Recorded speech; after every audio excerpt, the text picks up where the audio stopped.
Okay, so we got another takedown from the over-under clinch, right? Over-under clinch is a core mode of clinching for this whole program, okay? It is definitely the first clinch I ever remember learning when I started training in mixed martial arts in 2006, okay? So a lot of people will play an underhook around the back. We were gonna play with our palm up, okay? And then we're taking this, it's gonna be a C grip on his triceps, okay? So here we have just a mirror stance, right? Now, there'll be things where like people lean on you and do things like that. We're not really getting into any of that today. We're just over-under stance. We're find a good base there, right? Yeah, oh, that's good. Side to side too. Nice, good, we got it. But I don't wanna fight him here. I'm gonna push him to this back corner. So think if this is an X-axis here, right? I'm gonna push him to this back. My back left, right? It's his right. But I drive here, and that makes that leg light, okay? When that leg's light, I just step in here.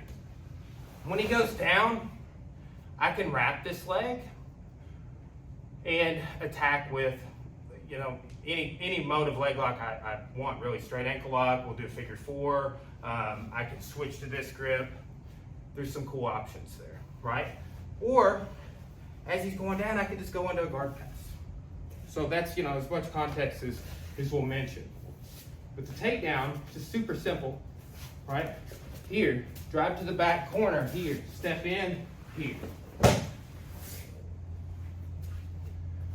What I notice when I teach this, and this is my all ranks class or the beginner class, is that you get pulled down sometimes. Not a big deal. If you get pulled down and don't do anything, then it kind of sucks. You have to go down with it, okay? So if you ever feel off balance on this, just go into the windshield wiper guard pass. Just take that same side knee across that you're going down. That is the answer.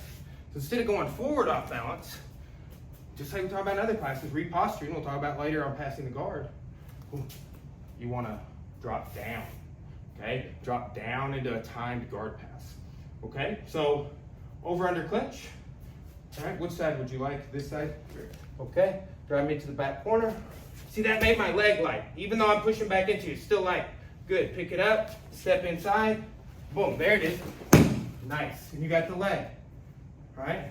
With, you know, standing ankle lock variations, you could step to the guard, you could spin around the leg and do a different leg lock entirely.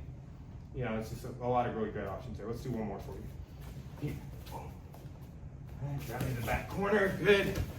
And trip. Nice. Okay. Now, if you didn't have that or whatever, yes. Think about that guard now. Okay. All right. So that's the inside leg throw. We saw in previous classes we were doing defending against a front kick and going to a version of the outside leg throw. In a future class, we'll mention this one where I do the same thing, but I step past and I go to the far leg. Okay, so inside leg throw versus outside leg throw is the kind of interplay. Today we did inside leg throw. I think I misspoke a second ago, right? But that's cool. In judo, it's O-Uchi gari, right? It means major, inside, and if it's gari, it's reap. We're not doing the actual reap with our leg. You can do that, but then what happens? You stand on one leg in a fight, right? And that's like when the pullover really starts to happen. So what I'm doing here is I just hook and push them over with my hands. Works very nicely.